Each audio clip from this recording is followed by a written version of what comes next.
তাদেরকে আল্লাহ তাআলা এই রোজার ব্যাপারে ছাড় দিয়েছেন, কারা চাইলে রোজা ভাঙতে পারবে। এই ফরজ রোজার ব্যাপারে কেউ কেউ কেউ আছে তারা ছাড় পায়, তারা কারা? হু আর দে? এটা আমরা আগে একটু শুনি। তাহলে দোজ হু এক্সাম্পটেড ফ্রম ফাস্টিং, যারা এক্সাম্পশন পেয়েছে, ছাড় পেয়েছে, তাদের মধ্যে থেকে প্রথম হচ্ছে শিশুরা, আসিবিয়ান, শিশুদের উপর রোজা ফরজ না, যতক্ষণ না তারা ম্যাচিউরড হয়। শিশুদের উপর কিন্তু রোজা ফরজ না, প্রাপ্তবয়স্ক হওয়ার আগ পর্যন্ত ফরজ। তাই বলে আবার শিশুদেরকে রোজা রাখতে বাদ সাধবেন না, রাখতে দিবেন না। আমার বড় মেয়ের বয়স 8 বছর, সে গতকাল রোজা রেখেছে, সে মহা খুশি। সে কখনো অডিও কল দেয়, কখনো ভিডিও কল দেয়, কখনো ইফতারির ছবি পাঠায়। মানে এটা তাদের মধ্যে কিন্তু একটা অনেক চমৎকার একটা ভালো ইমেজ কাজ করে। তো আপনারা বাধা দিবেন না যদি রাখতে চায়। অনেক বাবা মারা এত সচেতন, এত অতি সচেতন যে ছেলে মেয়েরা রাখতে চায় কিন্তু বাবা মারা দিতে চায় না। 1-2 দিন না খেয়ে থাকলে বাচ্চারা মরে যায় না, কিন্তু তার মধ্যে এই যে একটা স্পিরিচুয়াল একটা কি বলবো ভাইব আসলো, একটা স্পিরিট আসলো, এটা যেন আমরা নষ্ট না করি। আমার মনে আছে বৈশাখী টেলিভিশনে একটা লাইভ প্রোগ্রামে এক ছোট্ট মেয়ে প্রশ্ন করতেছে যে, হুজুর আমি তো রোজা রাখতে চাই, আম্মু আমাকে রাখতে দেয় না, তো আম্মুকে একটু বলে দেন যাতে আমাকে রাখতে দেয়। ছোট্ট একটা মেয়ে, সে ফোন করে আমাকে প্রশ্ন করলো। তো দেখেন যে এটা ওই বাবা মায়ের তো গর্ব করা উচিত যে আমার ছোট্ট মেয়ে 7 বছর 8 বছর, যদিও এখনো ফরজ হচ্ছে না, আর কয়েক বছর পরে হবে, কিন্তু সে রাখতে চায়, সে সেলিব্রেট করতে চায় সে আমাকে। তা আমরা যেন তাদেরকে বাধা না দেই, আমরা যেন তাদেরকে ইন্সপায়ার করি। আমার মনে আছে আমি ছোটবেলা, তখন আমি মাদ্রাসায় ভর্তি হই নাই, আমি তখন স্কুলে পড়তাম, তো খুব ছোট, কিন্তু আমি রোজা রাখতে চাইতাম, আব্বা আম্মা দিতে চাইতো না। আমার দাদি আমাকে বলতো যে তুমি একটা কাজ করবা, তুমি সকালে স্কুলে যাবা, দুপুর 12টায় ফিরে আসবা, এসে খেয়ে ফেলবা, তো হাফ রোজা হয়ে গেল, অর্ধেক। এরপরের দিন আবার সকালে না খেয়ে যাবা, দুপুর 12টায় এসে খেয়ে ফেলবা, অ্যানাদার হাফ, তো 2 হাফ মিলে একটা হয়ে গেছে। এইভাবে আমি অনেকগুলো রোজা রাখছিলাম ওই বছর। এখনো এই স্মৃতি আমাকে স্মৃতিকাতর করে। আমার দাদি, যে আমার দাদি নাই, চলে গেছেন, আল্লাহ আমাকে জান্নাত নসিব করুক, আমরা দোয়া করি। কিন্তু আজও আমার কাছে এই নস্টালজিয়া ফিলিংটা হয় যে আমি কিন্তু এইভাবে রোজা রাখছিলাম ছোটবেলায়। আমাদের বাচ্চারাও তাই করে। সো ওদের মধ্যে যে এই আবেগ, এই উচ্ছ্বাস, এটাকে যেন আমরা নষ্ট না করি। বাট লিগালি তাদের উপর রোজা ফরজ হয়নি, প্রাপ্তবয়স্করা রাখবে, তাইলে ওদের রাখা লাগবে না। নাম্বার 2, মাজনুন, পাগলদের উপর রোজা ফরজ হয় না। যারা পাগল তাদের উপর ফরজ হয় না। একটা হাদিস শোনাই, আল্লাহ রাসূল সাল্লাল্লাহু আলাইহি ওয়াসাল্লাম বলেছেন, আমি সবকিছু খুব প্রিসাইজলি বলছি যেহেতু আমাদের সময় কম। রুফি আল কালাম আন সালাসা, 3 ব্যক্তির উপর থেকে শরীয়তের কলম উঠিয়ে নেওয়া হয়েছে। আনিন নাইমি হাত্তা ইয়াস্তাইকিযা, ঘুমন্ত ব্যক্তি যতক্ষণ না সে জাগে। ঘুমের মধ্যে আপনারা কেউ বকা দিয়ে ফেললে আপনি মাইন্ড করতে পারবেন না, তো ঘুমাইছিল, কাকে বকা দিয়েছে কি করছে সে জানেই না। ঘুমন্ত ব্যক্তির উপর থেকে শরীয়তের কলম উঠিয়ে নেওয়া হয়েছে। আনি সবিগি হাত্তা ইয়াহতালিমা, শিশু যতক্ষণ না সে প্রাপ্তবয়স্ক হয়। ওয়া আনিল মাজনুনি হাত্তা ইয়াকিলা, পাগল যতক্ষণ না সে সুস্থ হয়। এই 3 শ্রেণীর ব্যক্তি থেকে শরীয়তের কলম উঠিয়ে নেওয়া হয়েছে। বুঝতে পেরেছেন? আচ্ছা, 2টা গেল। 3 নাম্বার হচ্ছে মারিদ। আপনি যদি খুব অসুস্থ হন তাহলে আপনি রোজা ভাঙতে পারবেন, যেটা আমরা ওই যে ইন্ট্রোডাক্টরি ডিসকাশনে বলেছি যে অসুস্থ হলে আপনি রোজা ভাঙতে পারবেন। 4 নম্বরে হচ্ছে মুসাফির, ট্রাভেলার, যদি আপনি লম্বা সফর করেন আপনি রোজা ভাঙতে পারবেন। এটা ন্যূনতম সীমা হচ্ছে 48 মাইল। তাই বলে কেএল থেকে পেনাং যাচ্ছেন আর রোজা ভেঙে ফেললেন, এটা করা যাবে না। আবার এখানে যদি আপনার সফরের পেরেশানি থাকে, খুব কষ্ট, তাহলে আপনি এই সুযোগটা নিতে পারবেন। কিন্তু আল্লাহ বলেছেন ওয়া আন তাসুমু খায়রুল লাকুম ইন কুনতুম তা'লামুন, যদি তোমরা রোজা রাখো এটাই তোমাদের জন্য কল্যাণ, যদিও আমি ফ্লেক্সিবিলিটি দিয়েছি। তো রাসূল সাল্লাল্লাহু আলাইহি ওয়াসাল্লামের সময় দেখা যেত যে মক্কা থেকে মদিনা, মদিনা থেকে তায়েফ যেতে প্রচন্ড গরমের মধ্যে ওনারা উট দিয়ে মরুভূমির উপর দিয়ে যেত। তো ওই পরিস্থিতি কিন্তু আমাদের নেই। কিন্তু যদি আপনার লম্বা সফর হয়, লেটস সে আপনি কেএল থেকে নিউ ইয়র্কে ফ্লাই করছেন, সফরের অনেক পেরেশানি, অনেক সময় হয়তো খেতে পারছেন না, আপনি চাইলে এই ফ্লেক্সিবিলিটি নিতে পারবেন। তো অসুস্থতা আর সফরে থাকলে আপনি রোজা ভাঙতে পারবেন, তবে ফাইদ্দাতুম মিন আইয়ামিন উখর, অন্য সময় এটা গুনে গুনে রাখতে হবে। 5টা যদি ভাঙা যায় পরে 5টা কাজা করবেন। এই পয়েন্টটা কি সবার কাছে ক্লিয়ার? সফরে যে রাসূল সাল্লাল্লাহু আলাইহি ওয়াসাল্লাম রমাদানে রোজা ভেঙেছে, এটার একটা দলিল বলি। আপনারা মক্কা বিজয়ের নাম শুনেছেন না? রাসূল সাল্লাল্লাহু আলাইহি ওয়াসাল্লাম হিজরত করলেন, পরে আবার বিজয় করলেন। এই মক্কা বিজয় কত হিজরিতে হয়েছে কে বলতে পারবেন? হ্যাঁ, হিজরি বলেন তো দেখি। অষ্টম হিজরি, মাশাআল্লাহ। অষ্টম হিজরিতে রাসূল সাল্লাল্লাহু আলাইহি ওয়াসাল্লাম যখন মক্কা বিজয় করতে যান, এটা কোন মাস ছিল জানেন? হ্যাঁ, রমাদান মাস। রমাদানের 20 তারিখে মক্কা বিজয় হয়েছে, 20 রমাদান। রাসূল সাল্লাল্লাহু আলাইহি ওয়াসাল্লাম মদিনা থেকে মক্কায় যাচ্ছেন বিশাল বাহিনী নিয়ে। মক্কায় পৌঁছতে আরো 90 কিলোমিটার বাকি। আল কাদিদ নামে একটা জায়গা আছে, সহিহ বুখারীর বর্ণনা। ওই কাদিদ নামক জায়গায় রমাদানে রাসূল সাল্লাল্লাহু আলাইহি ওয়াসাল্লাম রোজা ভেঙেছিলেন, ওটের উপর বসে ঢকঢক করে পানি খেয়েছিলেন, যাতে সবাই দেখে। কারণ সবাই ভাববে রমাদানের রোজা রাখবো কি রাখবো না, সবাই আলাদা করে বলতে অনেক সময় লাগবে। রাসূল সাল্লাল্লাহু আলাইহি ওয়াসাল্লাম একটা উঁচু জায়গায় সবাইকে দেখে ওটের উপর পানি খেয়ে ফেললেন।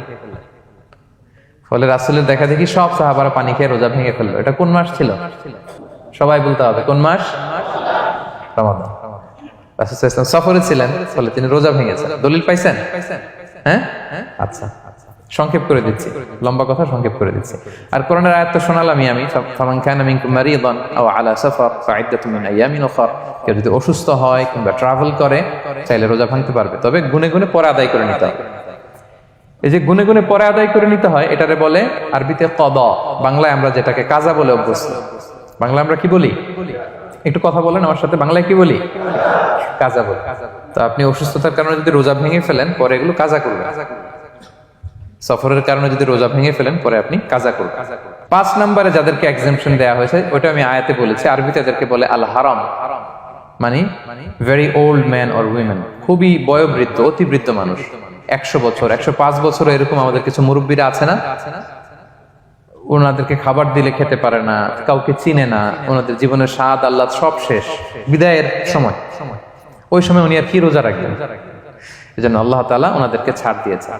অনুরূপ ভাবে যদি এমন কোন অসুস্থ হয়, মানে মারিদুন লা ইউরজা শিফাউ, সে যে আবার সুস্থ হবে এই আশা আর নাই, এরকম ডাক্তার অনেক বলে দিছে যে ক্যান্সারের 3rd স্টেজে চলে আসছে, সে সার্ভাইভ করবে যতদিন কেমোথেরাপি দেওয়া হবে।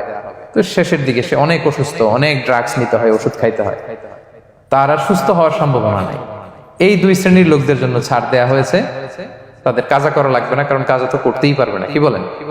তারা ফিদিয়া দিবে। কি দিবে বলেন? কি দিবে?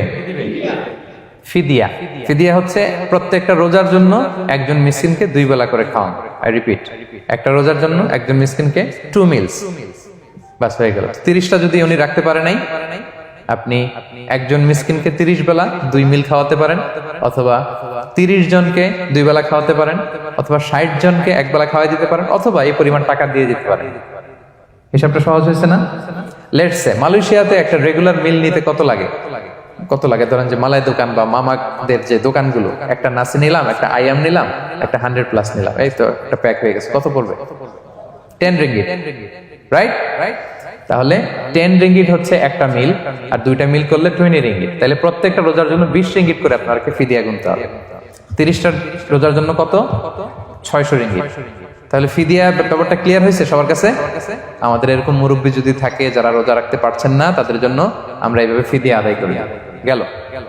ইমাম মালিক আলাইহি রাহমা, মালিকি মাযহাবের ইমাম, উনি ওনার শেষ জীবনে খুব অসুস্থ ছিলেন। উনি ওনার শেষ জীবনের রমাদানে রোজা রাখতে পারেন নাই, এত বয়স হয়ে গেছিল, রোজা রাখতে পারেননি। তো উনি 30 জন মিসকিনকে এনে গোশত আর রুটি খাওয়াই দিয়েছিলেন একসাথে, ফিদিয়া আদায় হয়ে গেছে। তো এরা ছাড় পাবে। 6 নাম্বার হচ্ছে আসহাবুল আমাল আশ-শাক্কা, যারা খুব কঠিন কাজ করে। এই প্রসঙ্গটা নিয়ে অনেকে ভুল বোঝে। এটা হচ্ছে এমন এমন কাজ যারা করে, যারা কাজ করতে করতে অসুস্থ হয়ে যাওয়ার সম্ভাবনা আছে, মৃত্যুর মুখোমুখি, বেহুশ হয়ে যাওয়ার সম্ভাবনা, হ্যাঁ, তাদের জন্য ছাড় দেওয়া। ব্যাপারটা এমন না যে কেউ মরুভূমিতে কাজ করে সে রোজা ভাঙতে পারবে, কেউ রিক্সা চালায় কেউ রোজা ভাঙতে পারবে, কেউ স্টোন ক্র্যাশে কাজ করে সে রোজা ভাঙতে পারবে, এরকম। ধরেন যে মরুভূমিতে যারা কাজ করে, বা বাংলাদেশে সামারে যারা রিক্সা চালায়, অথবা আয়রন ফ্যাক্টরিতে যারা কাজ করে, অনেক সময় এমন হয় তারা ডিহাইড্রেশনে ভুগতে ভুগতে বেহুশ হয়ে যায় কাজের মধ্যে, এরকম হয় না? হয়। তাদের জন্য ছাড়, কিন্তু তাদের জন্য রেকমেন্ডেশন হচ্ছে এটা ফরজ ইবাদত, এটা তাদেরকে রাখতেই হবে। হয়তো নাইট শিফটে কাজ করার ট্রাই করবে, অথবা সারা বছর একটু একটু জমিয়ে রোজা রাখার চেষ্টা করবে, কিন্তু রোজা তারা রাখবে, তারা সাহুর খাবে, তারা রোজা রাখা শুরু করবে। কিন্তু মরুভূমিতে কাজ করতে করতে যদি এমন হয় যে সে বেহুশ হয়ে যাচ্ছে, মরার উপক্রম, এই পরিস্থিতিতেও সে রোজা ভাঙতে পারবে না, ইসলাম এতটা কঠিন নয়। পরিস্থিতি যদি এমন হয় তখন সে রোজা ভাঙতে পারবে, পরে সে রোজাগুলো কাজা করে নেবে। আচ্ছা, তো এই জন্য এই সমস্ত লোকদের ব্যাপারে আমাদের একটু সহনশীল হওয়া উচিত। আমাদের যে ওয়ার্কাররা গরমের মধ্যে কনস্ট্রাকশনে কাজ করে, আয়রন ফ্যাক্টরিতে কাজ করে, খুব কঠিন কাজ করে, তাদের কাজের টাইমটা কমায় দেয়া, তাদেরকে সাপোর্ট দেয়া, যাতে তারা রোজা রাখতে পারে। 7 নাম্বার হচ্ছে আল হামেল, গর্ভবতী নারী। 8 নাম্বার হচ্ছে আল মুরদি, ব্রেস্ট ফিডিং মাদার, বাচ্চাকে দুধ খাওয়াচ্ছে যে মায়েরা, ওনারা রোজা ভাঙতে পারবে। যদি ডক্টর বলে যে আপনি যদি রোজা রাখেন পেটের বাচ্চার সমস্যা, রোজা ভাঙতে পারবে, পরে কাজা করবে। অথবা ডক্টর যদি বলে যে আপনি যদি না খান তো বুকে দুধ আসবে কোত্থেকে, বাচ্চাকে খাওয়াবেন কিভাবে, ডিহাইড্রেশন হবে, রোজা ভাঙতে পারবে।